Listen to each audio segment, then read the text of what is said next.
നമസ്കാരം.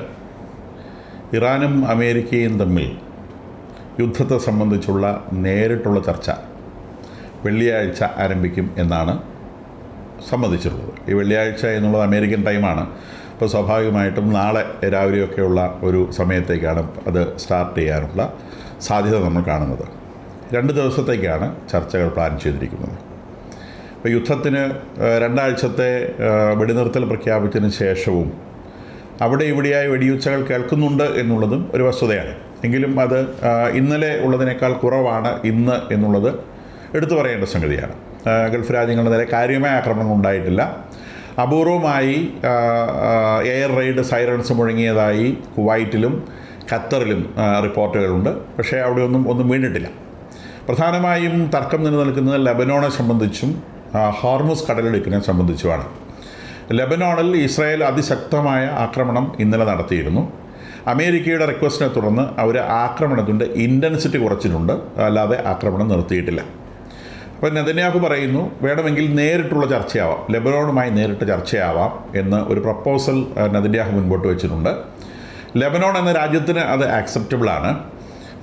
ഇറാൻ പറയുന്നു, ഇറാൻ്റെ നിയന്ത്രണത്തിലാണ് ലെബനോൺ എന്ന മട്ടിലാണ് ഇറാൻ്റെ വായിൽ നിന്ന് സംസാരങ്ങൾ വരുന്നത്. അവർ പറയുന്നത് ലെബനോണിലെ ജനത്തിന് സുരക്ഷ ഉറപ്പാക്കും വരെ ഈ വെടിനിർത്തൽ പ്രാബല്യത്തിൽ വന്നതായി തങ്ങൾ കരുതുന്നില്ല എന്ന് പെഷേസ്കിയാൻ കഴിഞ്ഞ ദിവസം പ്രഖ്യാപിച്ചിരുന്നു. അപ്പോൾ ഇറാനിലെ ജനത്തോടുള്ള പരിഗണന, ലെബനോണിലെ ജനത്തോടുള്ള പരിഗണന എന്ന നിലയിലാണ് ഇത് പ്രഖ്യാപിക്കുന്നത്. പക്ഷേ നമുക്കറിയാവുന്നതുപോലെ ലെബനോൺ ഒരു 2 ആഴ്ച മുൻപ് ഇറാൻ്റെ അംബാസഡറെ ചവിട്ടി പുറത്താക്കിയിരുന്നു. അങ്ങനെ ഇറാൻ്റെ അംബാസഡർ നിങ്ങളൊന്ന് പോയിത്തായി വിടുന്നു, നിങ്ങൾ കാരണമാണ് നിങ്ങൾക്ക് ഈ പ്രശ്നം മുഴുവൻ ഉണ്ടാകുന്നതെന്ന് പറഞ്ഞുകൊണ്ട് ഇറാൻ്റെ അംബാസഡർ ചവിട്ടി പുറത്താക്കുകയും ഞാൻ പോവില്ല എന്ന് പറഞ്ഞുകൊണ്ട് അദ്ദേഹം അവിടെ ഒഡാസിറ്റിയോടെ നിൽക്കുകയും 2 ദിവസം കഴിഞ്ഞപ്പോൾ ഇസ്രായേൽക്കാർ അദ്ദേഹത്തെ വെടിവെച്ച് കൊല്ലുകയും ചെയ്തു. ഇതൊക്കെ ഇവിടെ നടക്കുന്ന കാര്യമാണ്. അപ്പോൾ ഇറാനിലെ ജനവും അല്ലെങ്കിൽ ലെബനോണിലെ ജനവും ഇറാനിലെ ഭരണകൂടവും തമ്മിൽ യാതൊരു ബന്ധവുമില്ല. ലെബനോണിൽ പതിയിരുന്ന് ഇസ്രായേലിനെ ആക്രമിക്കുന്നത് ഹെസ്ബുള്ളയാണ്. ഈ ഹെസ്ബുള്ളയാണ് ഇസ്രായേലിന് നേരെ ആദ്യം ആക്രമണം അഴിച്ചുവിട്ടത്. ഇസ്രായേൽ അങ്ങോട്ട് ആക്രമിക്കുകയല്ല ഉണ്ടായത്. ഹെസ്ബുള്ള ഇറാനെ ആക്രമിക്കുന്നു എന്നതിൻ്റെ പേരിൽ ഇസ്രായേലിന് നേരെ ആക്രമണം അഴിച്ചുവിടുകയുണ്ടായത്. ആ ആക്രമണത്തിന് ഇസ്രായേൽ പ്രത്യാക്രമണം സംഘടിപ്പിച്ചു. അത് വളരെ ഹെവി ആയിട്ട് സംഘടിപ്പിച്ചു. ഇസ്രായേലിനെ സംബന്ധിച്ച് പല അജണ്ടകളും ഉണ്ടാവും. അവരെ ഒന്ന് ആക്രമിച്ച് കിട്ടിയാൽ അവർ ആ അജണ്ടകൾ നടപ്പാക്കത്തക്ക രീതിയിൽ അവർ മുന്നേറും. തെക്കൻ ലെബനോൺ പൂർണ്ണമായും അവരെ ഒഴിപ്പിച്ചെടുത്തു. ബെയ്റൂട്ടിൽ അവർക്ക് വേണ്ട രീതിയിൽ അവർ റെയ്ഡുകൾ നടത്തി. ഹെസ്ബുള്ളയുടെ സർവ്വ ആസ്ഥാനവും അവരുടെ പട്ടാളക്കാരും അതിൻ്റെ മേലധികാരികളും ഒക്കെ താമസിക്കുന്ന സ്ഥലങ്ങളും ഒക്കെ അവർ എയർ റെയ്ഡുകൾ വഴി തകർത്ത് അവിടുത്തെ അവരുടെ നേതാക്കന്മാരെയൊക്കെ കൊന്നുകളയുന്ന ഒരു സാഹചര്യമൊക്കെ നിലവിലുണ്ടായി എന്ന് നമുക്ക് മനസ്സിലാക്കാം. വലിയ തോതിൽ ഇസ്രായേൽ അവിടെ ആക്രമണം അഴിച്ചുവിട്ടു എന്നുള്ളൊരു വസ്തുതയാണ്. ഇന്നലെ ഈ ഹെസ്ബുള്ള ലീഡർ നയീം ഖസീം എന്ന് പറയുന്ന ആളാണ് ഇപ്പോൾ ഹെസ്ബുള്ളയെ നയിക്കുന്നത്. അദ്ദേഹത്തിൻ്റെ മരുമകനായിട്ടുള്ള അലി യൂസഫ് ഹാർഷി എന്ന് പറയുന്ന ആൾ അദ്ദേഹത്തിൻ്റെ നയീം ഖാസിമിൻ്റെ മരുമോനാണ്. ഈ നയീം ഖാസിമിന് എന്തെങ്കിലും പറ്റിക്കഴിഞ്ഞാൽ അടുത്ത നേതാവാകാൻ വേണ്ടി വെച്ചുകൊണ്ടിരുന്ന ആളാണ്. അദ്ദേഹത്തെ ഇന്നലെ ഇസ്രായേൽ വധിച്ചിട്ടുണ്ട്. നമ്മുടെ പത്രങ്ങളൊക്കെ അത് റിപ്പോർട്ട് ചെയ്ത സംഗതിയാണ്. അപ്പം ആ ഒരു ലെവലിലേക്ക് കാര്യങ്ങൾ ചെയ്യുമ്പോൾ ഇറാനെ സംബന്ധിച്ച് ഇറാന് വേണ്ടി യുദ്ധത്തിനിണങ്ങിയ ഹെസ്ബുള്ളയെ കൈവിട്ടുകൊണ്ട് ഇറാൻ ഒരു പീസ് നെഗോസിയേഷനിലേക്ക് വരാൻ കഴിയില്ല എന്നുള്ളതാണ് ഇറാൻ്റെ ഭാഗത്തെ പ്രശ്നം. അപ്പോൾ ഇസ്രായേൽ പറയുന്നത് നേരിട്ട് ചർച്ചയാവാം എന്നുകൊണ്ട് ഇസ്രായേൽ ഉദ്ദേശിക്കുന്നത് ലെബനോൺ ഗവൺമെൻറ്റുമായി നേരിട്ട് ചർച്ചയാവാം. ലെബനോൺ ഗവൺമെൻറ്റുമായി നേരിട്ട് ചർച്ച ചെയ്താൽ ഇസ്രായേലിന് പറയാനുള്ള കാര്യം എന്താണെന്നുള്ളത് ലോകത്തിൽ എല്ലാവർക്കും അറിയാം. ഈ ഹിസ്ബുള്ളയെ ഡിസാം ചെയ്യാം. ഹിസ്ബുള്ളയുടെ കയ്യിലുള്ള ആയുധങ്ങൾ മുഴുവൻ നിങ്ങൾ വാങ്ങിച്ചു വെക്കണം. അങ്ങനെ ഹിസ്ബുള്ളയെ സാധാരണ പൗരന്മാരാക്കി മാറ്റണം. അങ്ങനെയാണ് ഈ പ്രശ്നം തീരുന്നു പറയും. ഹിസ്ബുള്ളയെ സംബന്ധിച്ച് ആയുധം എന്ന് പറയുന്നത് അവരുടെ ജീവനേക്കാൾ പ്രധാനപ്പെട്ടതാണ്. അതുകൊണ്ട് തന്നെ ഹെസ്ബുള്ള പറയുന്നു, നേരിട്ടുള്ള ചർച്ച വേണ്ട, അങ്ങനെ ചർച്ചയ്ക്ക് ഞങ്ങളില്ല എന്ന് പറഞ്ഞാൽ അവർക്ക് വേണ്ടി ഇറാൻ സംസാരിക്കും, മറ്റുള്ളവർ സംസാരിക്കില്ല എന്നുള്ളതാണ് അവരുടെ. അല്ലെങ്കിൽ വെടിനിർത്തിയിട്ട് സംസാരിക്കാം. ഇസ്രായേൽ പറയുന്നത് വെടിനിർത്തിയിട്ട് ചർച്ചയൊന്നുമില്ല. ലെബനോണിൽ വെടിനിർത്തൽ എന്ന് പറയുന്നത് അജണ്ടയിലുള്ള കാര്യമല്ല. ഇറാനിൽ യുദ്ധം ചെയ്തത് ഇസ്രായേലും അമേരിക്കയും ചേർന്ന് ഇറാനെ ആക്രമിച്ചു. ആ യുദ്ധം അവിടെ നടക്കുന്നു. അതിനിടയിലൂടെ ഹിസ്ബുള്ള ജോയിൻ ചെയ്തത് യാതൊരു കാര്യമില്ലാത്ത കാര്യമാണ്. ഹിസ്ബുള്ള ഇങ്ങോട്ട് ആക്രമിച്ചിട്ടാണ് ഞങ്ങൾ തിരിച്ചാക്രമിക്കുന്നത്, അല്ലാതെ ഞങ്ങൾ അങ്ങോട്ട് പോയി ഹിസ്ബുള്ളയെ ആക്രമിച്ചതല്ല. ഇങ്ങോട്ട് ആക്രമിച്ചവനെ തീർക്കാതെ ഞങ്ങൾ ഈ യുദ്ധം അവസാനിപ്പിക്കുകയില്ല എന്നുള്ളതാണ് ഇസ്രായേലിൻ്റെ വാദം. അതവിടെ നടക്കുന്നു. അപ്പം അതിൻ്റെ ഭാഗമായിട്ട് നമ്മൾ ഇന്നലെ പറഞ്ഞു, ഹോർമുസ് കടലിടുക്ക് ഇറാൻ അടച്ചിട്ടു. അപ്പോൾ ഹോർമുസ് കടലിടുക്ക് വീണ്ടും അടച്ചിട്ടപ്പോൾ ട്രംപ് പറഞ്ഞു, അവിടെ നിർത്തിയിട്ടുള്ള സർവ്വ സൈന്യ സന്നാഹവും അവിടെ തന്നെയുണ്ട്. ഒരു പട്ടാളക്കാരൻ പോലും നിൽക്കുന്ന സ്ഥലത്ത് നിന്ന് മാറാൻ പോകുന്നില്ല. ഒരു വിമാനം പോലും നിർത്തിയിടത്തുനിന്ന് മാറ്റി പാർക്ക് ചെയ്യാൻ പോകുന്നില്ല. നേവൽ സംവിധാനങ്ങളൊന്നും അവിടെ നിന്ന് മാറ്റാൻ പോകുന്നില്ല. ഏത് നിമിഷവും ഞങ്ങൾ തിരിച്ചടിയും. ഹാർമുസ് നോർമലായില്ലെങ്കിൽ ഏത് നിമിഷവും ഞങ്ങൾ തിരിച്ചടിക്കും. ഹോർമുസിലൂടെ ഇറാൻ്റെ സഹായത്തോടെയോ ഇറാനോട് ചേർന്നോ അല്ലെങ്കിൽ ഇറാനോട് ചേരാതെയോ അതിലെ ഓയിൽ ഒഴുകി വരും. ഇറാനോട് ചേർന്ന് വേണമോ അല്ല ഞങ്ങൾ അത് പിടിച്ചു പറിച്ച് കൊണ്ടുവരണമോ എന്നുള്ളത് ഇറാന് തീരുമാനിക്കാം എന്ന നിലയിൽ പ്രസ്താവന അദ്ദേഹം ഇറക്കി.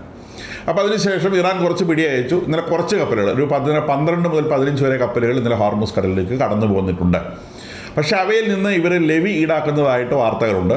ഒരു ബാരലിന് $1 എന്ന തരത്തിൽ ലെവി ഈടാക്കുന്നത് എന്ന് പറഞ്ഞാൽ 10 ലക്ഷം ബാരലുമായി ഒരു കപ്പൽ കടന്നു പോരുകയാണ്. $1 മില്യൺ ഇറാൻ്റെ കയ്യിലെത്തും. ആ ഡോളറിന് തുല്യമായത് അത് ചൈനീസ് യെൻ ആയിട്ട് കൊടുക്കണമെന്നാണ്, ചൈനീസ് നാണയമായിട്ട് കൊടുക്കണം എന്നുള്ളതാണ് ഡിമാൻഡ്. ഇത് നിങ്ങൾ എന്ത് പത്രങ്ങൾ വായിച്ചിട്ടുണ്ടോ? അപ്പോൾ അമേരിക്ക പറഞ്ഞു നിശ്ചയമായിട്ടും ഇത് ഗൾഫ് രാജ്യങ്ങൾക്ക് ഒട്ടും അംഗീകരിക്കാൻ പറ്റുന്ന കാര്യമല്ല.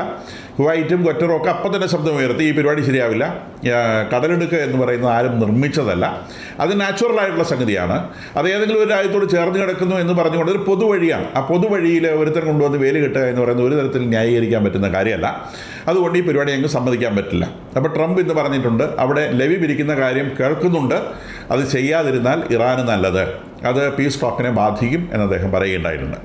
അപ്പം ഹോർമുസിലൂടെ 10 കപ്പൽ അല്ലെ 15 കപ്പൽ കടന്നു പോരുന്നത് കൊണ്ട് ഹോർമുസിലെ വിഷയം തീരുന്നില്ല.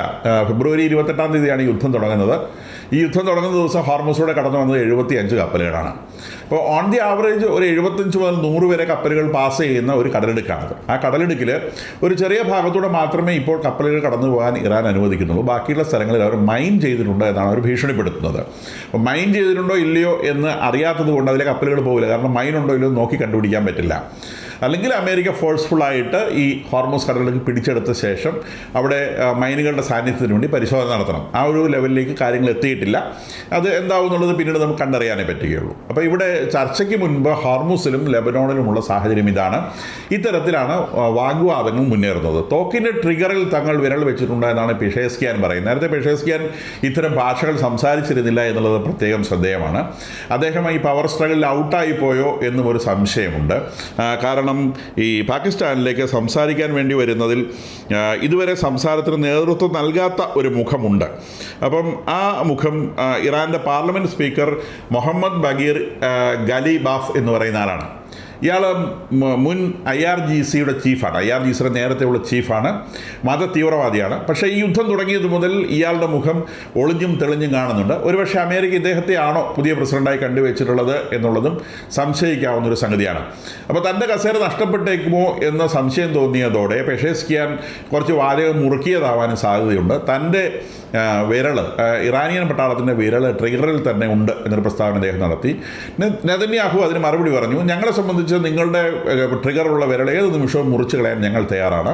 യുദ്ധത്തിന് റീസ്റ്റാർട്ട് ചെയ്യാൻ ഒരു ചെറിയ സിഗ്നൽ കിട്ടുകയേ വേണ്ടൂ. ഇസ്രായേൽ 100% റെഡിയാണ് എന്ന് നെതന്യാഹു ഇന്നലെ പറഞ്ഞു. ട്രിഗറിൽ വെച്ച് ഏത് വിരലും ഞങ്ങൾക്ക് മുറിക്കാനാവുമെന്നും അദ്ദേഹം പറഞ്ഞു. അപ്പം ആ രീതിയിലാണ് റെട്ടറിക് ഇതിനിടയിലൂടെ സംസാരം പുരോഗമിക്കുന്നത്. ഇനി പാകിസ്ഥാനെ സംബന്ധിച്ച് അവരൊരിക്കലും ഒരു ന്യൂട്രൽ രാജ്യമല്ല, അല്ലെങ്കിൽ ഒരു നെഗോസിയേഷന് പക്വതയുള്ള ആളുകളല്ല എന്ന് തെളിയിക്കുന്ന രീതിയിലുള്ള ഒരു പ്രസ്താവന പാകിസ്ഥാൻ്റെ ഭാഗത്തുനിന്നുണ്ടായിട്ടുണ്ട്. പാകിസ്ഥാൻ്റെ ഡിഫൻസ് മിനിസ്റ്ററായിട്ടുള്ള ഖാജ ആസിഫ് ഇന്നലെ ഒരു വലിയ പ്രസ്താവന നടത്തി. ഈ ഇസ്രായേൽ എന്ന് പറയുന്ന ഒരു ശാപമാണ്, അത് ഈ ഭൂമുഖത്ത് തുടച്ചു നിൽക്കാതെ ഇവിടെ മനുഷ്യരാശിക്ക് വെളിച്ചം കിട്ടുകയില്ല. ഇസ്രായേലിനെ ഈ ഭൂമുഖത്ത് തുടച്ചു നീക്കിയാലേ വെളിച്ചം കിട്ടുകയുള്ളൂ. ഈ നെഗോസിയേഷൻ ടേബിളിൻ്റെ മുകളിലേക്ക് അമേരിക്കയും ഇറാനും വരാൻ നിൽക്കുമ്പോൾ മീഡിയേറ്ററായി നിൽക്കുന്ന രാജ്യത്തിൻ്റെ ഭാഗത്ത് നിന്ന് വരുന്ന പ്രസ്താവനയാണെന്ന് ഓർക്കണം. അമേരിക്കയും ഇസ്രായേലും തമ്മിലുള്ള ബന്ധം എന്താണെന്ന് മനസ്സിലാക്കണം. അപ്പോൾ ഇവർക്ക് ഇത്തരം കാര്യങ്ങളൊന്നും യാതൊരു മെച്യൂരിറ്റിയും ഇല്ല.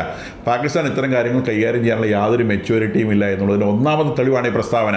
അപ്പം ഈ സർവ്വജൂതനെയും ഈ ഭൂമുഖത്ത് നിന്ന് നീക്കിക്കളയാതെ, യൂറോപ്പിലുള്ള ജൂതനെ അടക്കം നീക്കിക്കളയാതെ ഈ ലോകത്തിന് സമാധാനം കിട്ടുകയില്ല എന്നാണ് അദ്ദേഹം ഇന്നലെ നീട്ടിവലിച്ച് പ്രഖ്യാപിച്ചത്. അതിന് മറുപടി നെതന്യാഹു നല്ല ഭംഗിയായിട്ട് പറഞ്ഞിട്ടുണ്ട്. പാകിസ്ഥാനെ പോലത്തെ ഒരു മൂന്നാംകിട രാജ്യത്തെ മീഡിയേറ്ററായി സ്വീകരിച്ചാൽ ഇത്തരത്തിലിരിക്കും കാര്യങ്ങൾ എന്ന് നെതന്യാഹു പ്രഖ്യാപിക്കുകയും ചെയ്തിട്ടുണ്ട്. അപ്പം അത് അതിൻ്റെ വഴിക്ക് നടക്കണം. ഇനി ആരാണ് നെഗോഷിയേറ്റ് ചെയ്യുക? അമേരിക്കയെ സംബന്ധിച്ച് കാര്യങ്ങൾ വളരെ വ്യക്തമാണ്. പ്രസിഡന്റ് തന്നെ പ്രഖ്യാപിച്ചിട്ടുണ്ട്. വൈസ് പ്രസിഡൻ്റായിട്ടുള്ള JD വാൻസ് ആണ് അമേരിക്കൻ ടീമിനെ നയിക്കുക. അതിനകത്ത് സീനിയർ എൻവോയ്സ് ആയിട്ടുള്ള സ്റ്റീവ് വിറ്റ്കോഫും ജാറേഡ് കുഷ്ണറും ഉണ്ടായിരിക്കും. കൂടാതെ അമേരിക്കൻ ടീമും ഉണ്ടായിരിക്കും. അപ്പോൾ ഇതിനകത്ത് ഡിസ്റ്റിങ്വിഷ്ഡ് ആയിട്ടുള്ള ആളുകൾ ആരാണ് എന്നുള്ളത് അമേരിക്ക പ്രഖ്യാപിക്കുന്നത്. ഇറാനെ സംബന്ധിച്ച് അങ്ങനെ ഒരു പ്രഖ്യാപനമില്ല. കാരണം ഇറാനിൽ പ്രഖ്യാപിക്കാൻ ആളില്ല. പെഷേസ്കിയാരെ കൊണ്ട് ഈ തോക്കിൻ്റെ വിരൽ പിടിച്ച കാര്യമൊക്കെ പറയാനല്ലാതെ അദ്ദേഹത്തിന് ഇത്തരം പ്രഖ്യാപനം നടത്താനുള്ള ശേഷിയില്ല. പിന്നെയും പ്രഖ്യാപിക്കാൻ ശേഷിയുള്ളത് അരാക്ചിയാണ്. അരാക്ചി പറഞ്ഞത് Iranian parliament speaker Mohammad Bagher ഖലീഫും അരാക്ചിയുമാണ് ഇറാനിയൻ ടീമിനെ നയിക്കുക എന്നാണ് അദ്ദേഹം പറഞ്ഞത്. പക്ഷേ ഇന്ന് ഇറാൻ്റെ ഔദ്യോഗികമായിട്ടുള്ള ടെലിവിഷനിലൂടെ വരുന്നത് ഇറാനിൽ നിന്ന് ടീമിനെ ഒന്നും അയക്കുന്നില്ല എന്നാണ്. കാരണം ലെബനോണിലെ പ്രശ്നത്തിന് ഒരു പരിഹാരമാവാതെ, ലെബനോണിൽ വെടിനിർത്തലാവാതെ ഇറാനിൽ നിന്ന് ടീമിനെ അയക്കുന്നില്ല എന്നാണ് അവരുടെ ഭാഗത്ത് പ്രസ്താവന ഉണ്ടായിട്ടുള്ളത്.